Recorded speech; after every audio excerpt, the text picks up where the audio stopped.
ದೊಡ್ಡದಾಗಿದೆ ಅದು. ನಾನು ಹೇಳೋದು RSS ಒಂದು ಸಂಘ ತನ್ನದೇ ಆದಂಥ ಸಿದ್ಧಾಂತವನ್ನು ಇಟ್ಕೊಂಡಿದೆ. ಆಮೇಲೆ ಇನ್ನೊಂದು ಬೇರೆ ಪಕ್ಷದವ್ರದ್ದು ಇನ್ನೊಂದು ಸಿದ್ಧಾಂತ ಇದ್ದೇ ಇರುತ್ತೆ. ಅದೆಲ್ಲ ಬಹಳ ಅನಿವಾರ್ಯವಾದ ಕಾರಣ. ಆದರೆ ಕಾಂಗ್ರೆಸ್ಸಿನ ಪಕ್ಷದ ರಾಷ್ಟ್ರೀಯ ಒಂದು ದೊಡ್ಡ ಪಕ್ಷದಲ್ಲಿ ಸಿದ್ಧಾಂತಕ್ಕೆ ವಿರುದ್ಧವಾದಂಥ ವಿಚಾರ ಅದು.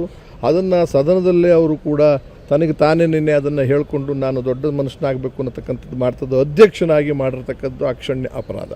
ಆಮೇಲೆ ಅದೇ ಪಕ್ಷದಲ್ಲಿ ಬೇಕಾದಷ್ಟು ರಾಜಣ್ಣವರು ಸತ್ಯ ಹೇಳಿದಾಗ ಅವ್ರನ್ನ ಹೊರಗೆ ಹಾಕ್ತೀರಾ? ನೀವು ಇದು ಹೇಳಿರ್ತಕ್ಕಂಥದ್ದು ಸರಿನಾ? ಕಾಂಗ್ರೆಸ್ ಸಿದ್ಧಾಂತಕ್ಕೆ ಸರಿಗಿದೆಯಾ? ಸರಿಗಿಲ್ಲದೆ ಇದ್ದಾಗ ಅವ್ರ ಮೇಲೆ ಕ್ರಮ ತಗೋಬೇಕಲ್ವ, ಕ್ಷಮೆ ಮುಗಿಸ್ತದೆ. ಯಾಕೆಂದರೆ ಪ್ರಬಲವಾದಂಥ ಆರ್ಥಿಕ ಭದ್ರತೆ ಇರ್ತಕ್ಕಂಥವ್ರಿಗೆ ಮತ್ತು ಪಕ್ಷಕ್ಕೆ ಅನುಕೂಲ ಆಗುತ್ತೆ ಅಂತ ಅಂದರೆ ಅವ್ರು ಏನು ಮಾಡಿದ್ರು ನಡೆಯುತ್ತೆ ಅಂತಕ್ಕಂಥ ಧೋರಣೆ ಇದೆಯಲ್ಲ, ಅದು ಒಳ್ಳೆಯದು. ಸಾರ್ವಜನಿಕರು ಯೋಚನೆ ಮಾಡಬೇಕಾದ್ರು ಅಂತರಂಗ ಒಂದು ಬಹಿರಂಗ ಒಂದು. ಬಸವಣ್ಣವರು 12ನೇ ವಚನ ಹೇಳಿದ್ದಾರೆ, ಅಂತರಂಗ ಬಹಿರಂಗ ಶುದ್ಧವಾಗಿ ಇಟ್ಕೋಬೇಕು ಅಂತ. ಅಷ್ಟೂ ಕೂಡ ಇದು ಸುಳ್ಳು ರೀತಿಯಲ್ಲಿ ನಡೀತಿರೋದ್ರಿಂದ ನನಗೆ ಅವ್ರ ಮೇಲೆ ವೈಯಕ್ತಿಕ ದ್ವೇಷ ಇಲ್ಲ. ಅವ್ರು ಯಾವ ಶ್ಲೋಕನಾದರೂ ಮನೆಯಲ್ಲಿ ಮಾಡ್ಕೊಳ್ಳಿ, ಪೂಜೆ ಮಾಡ್ಕೊಳ್ಳಿ, ದೇವ್ರ ಮನೆಗೆ ಹೋಗಲಿ. ಆದರೆ ಸದನದಲ್ಲಿ ಸಭೆಗಳಲ್ಲಿ ತಮ್ಮ ಸಿದ್ಧಾಂತದ ವಿರುದ್ಧವಾಗಿ ಮಾತಾಡಿದಾಗ ಯಾವ ಸಿದ್ಧಾಂತದಲ್ಲಿ ಯಾವ ಪಕ್ಷದಲ್ಲಿ ನೀವು ಇದ್ದೀರಾ, ಆ ಸ್ಥಾನದಲ್ಲಿ ಇರೋದಕ್ಕೆ ಸಾಧ್ಯನಾ? ನನಗೆ ಕೇಳಿದ್ರೆ ಹೈಕಮಾಂಡ್ನವ್ರು ಅವ್ರ ಮೇಲೆ ಕ್ರಮ ತಗೊಳ್ಳೋದು ಒಳ್ಳೆಯದು ಅಂತ ನನಗನ್ನಿಸ್ತಾ ಇದೆ.